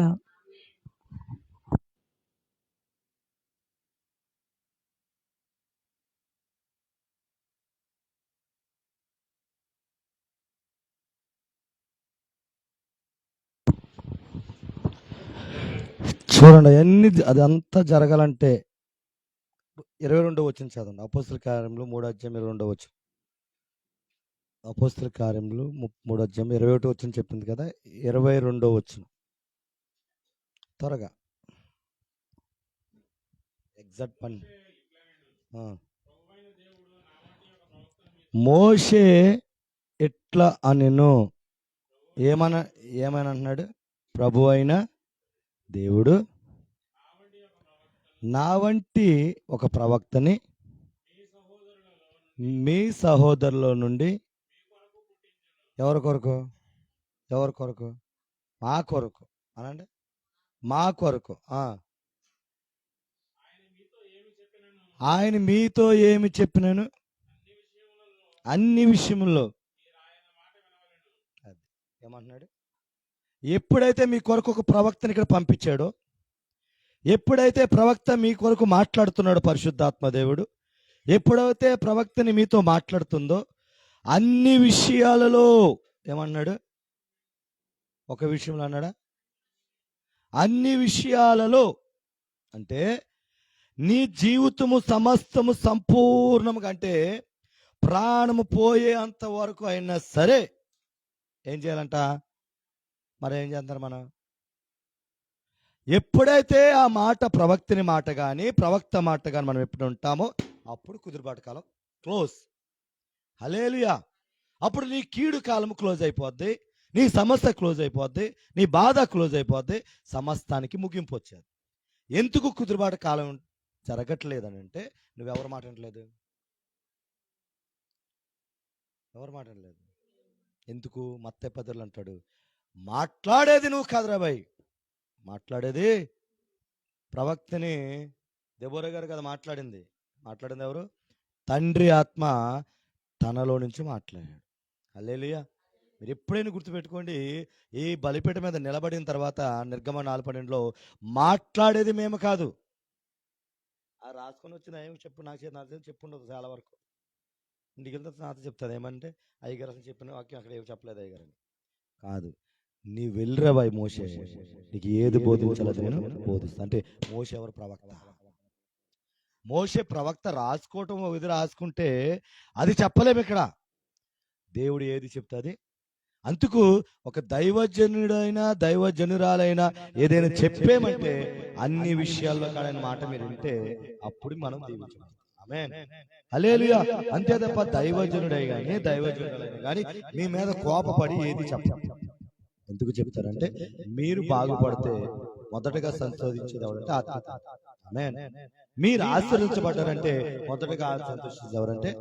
అందుకే మాకు ఆశీర్వాదం వచ్చినా రాకపోయినా మీకు మంచి ఇల్లులు రావాలా, మంచి వెహికల్స్ రావాలా, మంచిగా ఆరోగ్యం మీకు ఉండాలా అని కన్నీరు విడుస్తాం. మీరు ఎప్పుడైనా ఇస్తారా మా కోసం? గంటల తరబడి ఏదైనా ఉపవాసం ఉండి మా కోసం వచ్చిన రోజుల్లో ఒక రోజైన ఉపవాసం ఉన్నాయా దైవజనుల కోసము, ఇదిగో మీ బిడ్డల కోసము, నీ కోసము మేము ఒక రోజు ఉపవాసం ఉండి మందిరం కొరకు మీ కొరకు మేము ప్రార్థన చేసి మనలో ఒక్క చేయొద్దండి. ఎత్తరు. ఎందుకని? మీకు అవసరమే లేదు. కానీ మాకు అవసరం ఏంటో తెలుసా? ఆయన పంపించాడు మమ్మల్ని ఇక్కడికి. ఆమేన్. మీరు నిజంగా ఆయన కోరిన వ్యక్తులు మీరైతే మా దైవజనుడు ఎక్కడికి వెళ్ళా బహుబలంగా వాడబడాలా, ప్రపంచ దేశాల్లో కనబడాలా, అనేక ఆత్మలు నశించాలా, ఈ ఆకిడి ప్రాంతాన్ని రివైవల్ తీసుకురావాలి. అసలు లేదే, ఆ భారం లేదే మనకి. దైవజనుడు చెప్తా అంటే అలుగుడు జబ్బు ఎక్కువే. దైవజనుడు నిన్ను అన్నాడు అంటే నీ బాగు కోసమే. ఆమేన్. దైవజనుడు ఒక మాట అన్నాడంటే లోబడాల. మేము చేసిన దైవజనుడి దగ్గర వచ్చి 6 గంటలకు రావాలంటే 5:30కి వెళ్ళి అక్కడ ఉండేవాళ్ళు. వెళ్ళే టైం చెప్పేవారు కాదు, వచ్చేయడమే చెప్పేవారు. ఏ రోజుని కాడ ఎత్తిరికించి మాట్లాడలేదు కాబట్టి ఈ రోజు ఇక్కడ ఇంత అభిషేకంతో వాడబడుతుంది. ఏంటో తెలుసు, ఇది అంతా ఒక భయంకరమైన ఘనం. ఇదంతా ఏంటిది చెప్పండి. మన మధ్యలో మందసం ఉంది, చుట్టూరు ఏమున్నాయి దాగోన్లు ఉన్నాయి. ఈ తల తెగ నరకబడాలంటే మనం ఎలా ఉండాలా? రోషం కలిగినవి విశ్వాసలాగా ఉండాలా, రోషం కలిగిన దైవజనులాగా ఉంటే అప్పుడు ఇద్దరు కలిస్తే ఆ మంటలోకి ఎవరు వచ్చినా సరే ఏమవుతారు? మండుతారు. వాళ్ళు అన్నీ విడిచిపెట్టి గోయి తవ్వి గోయిలో గబ్బిలాలు అన్ని బంగారం చేసి పాతి పెడతారని యెషయాలో ఉంటుంది. మనకే కుదురుబాటు కాలం రావట్లేదు. ఇంకా వాళ్ళకి ఏం చెప్తాం మనం? ఉందా? దాని కింద ఏమిటి? మోషేలో నుంచే మీలో నుంచే ఒక ప్రవక్త వచ్చాడు. ఆయన చెప్పిన ప్రతి మాట మీరు వినాలి అని అంటే ఎవరైనా మీరు వింటున్నారా? పొద్దున్న 5 గంటలు ప్రార్థన చేయమని చేస్తున్నారా? గ్రూపులో ప్రేయర్లు చేయమని చేస్తున్నారా? ఉదయకాలం లేచి దేవునితో మాట్లాడకుండా ఏ పని చేయొద్దని చెప్పి చేస్తున్నారా? తల్లిదండ్రులకి విధేయులుగా ఉండమంటే ఉంటున్నారా? మేము డబ్బు గురించి ఎప్పుడు చెప్పినప్పుడు కాదు, ఇప్పుడు నా ప్రాణం ఉన్నంత వరకు ఎప్పుడు చెప్పలేదు. దశమభాగాల కోసం గుర్తుపెట్టుకుని రాసి పెట్టుకోండి. నేను ఒకటే చెప్తా, దేవుని కొరకు నువ్వు ఏం చేశావు? పైకి వెళ్ళిన తర్వాత దేవుడు అడిగితే రే నా కొడుకా నా కొరకు ఏం చేసావు, నా కూతురా నా కొరకు ఏం చేసావు అంటే పలానా నేను రక్షించానయ్యా అని చెప్పగలవా? నువ్వు ఏ బంగారం ఇచ్చావా, ఏమి ఇచ్చావా, అజ్జరాలు చేసినా అవి ఏమి ఇచ్చావు అడగ. నా కొరకు ఏం సంపాదించావు? ఆయన ఆశ ఏంటి? ఆయన ఆశ ఏంటి?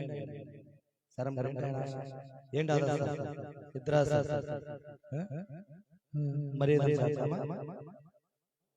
బాప్తిస్మం పొందావు, నీతో పాటు ఆత్మను తెలుసుకోగలుగుతావు. నువ్వే సరిపోట్లేదు. నువ్వు దైవజనుడు మాట్లాడలేదు. ఏమనంటే ఏమో అలుగుడు ఎందుకు నేను అంటాను, మనం ఎలా ఉండాలి? కోపం అనేది ఒక పాపం, తిరిగిబాటు అనేది ఒక పాపం. ఆ పాపం వల్ల ఇశ్రాయేలు ప్రజలు ఏమైపోయారంటే అడవుల్లోనే ఏం చేస్తారు చెప్పండి? అడవుల్లోనే తిరుగుబాటు తత్వము నీలో వచ్చింది అని అంటే తల్లికి కానీ దైవజనుడికి కానీ లేకపోతే నీ ఇంట్లో పెద్దవాళ్ళకి కానీ ఎవరి మీద నీకు ఒకవేళ తిరుగుబాటు తనం వస్తుందంటే నీలో ఒక స్పిరిట్ పని చేస్తుందని తెలుసుకొని ఉపవాసం ఉండి ప్రార్థన చేస్తే అది మనలో నుంచి వెళ్ళిపోతుంది. ఆమేన్. హల్లెలూయా. అందుకు దైవజనుడు కాదు మాట మీరు దైవజనుడి మాట కాదు ముందు వినేది, దైవజనుల్లోంచి పలికిస్తున్నాడు చూడు, ఆ పరిశుద్ధాత్మ మాటకి అన్ని విషయాల్లో మీరు లోబడాలి. ఆమేన్, ఆమేన్, ఆమేన్. రావకంటే రావాలా, మందిరం పనుల కంటే రావాలా. అలా అని చెప్పేసి సేవకుడు కాళ్ళు నొక్కించుకోవటానికి, సేవకుడు బ్యాగ్ పట్టుకోవడానికి రమ్మంటే వెళ్ళొద్దు అసలు. ఆడు మంచి బలమిస్తాడు దేవుడు. అంటే యేసురాజు గారా, బలమిస్తేనే కదా నిలబడేది. బలమిచ్చేది ఎవరో వచ్చి చేస్తే రాదండి, దేవుడు చేస్తేనే వస్తుంది. ఈరోజు నిజంగా అసలు అద్భుతమైన మెసేజ్ ఇవ్వాలి అక్కడ. మీరు అన్న చూడు, అతను నిలిచిపోయాడు. ఎందుకు నిలిచిపోయాడు? అంటే దేవుడు అంటే అంత భయభక్తులతో బతికాడు దావీదు.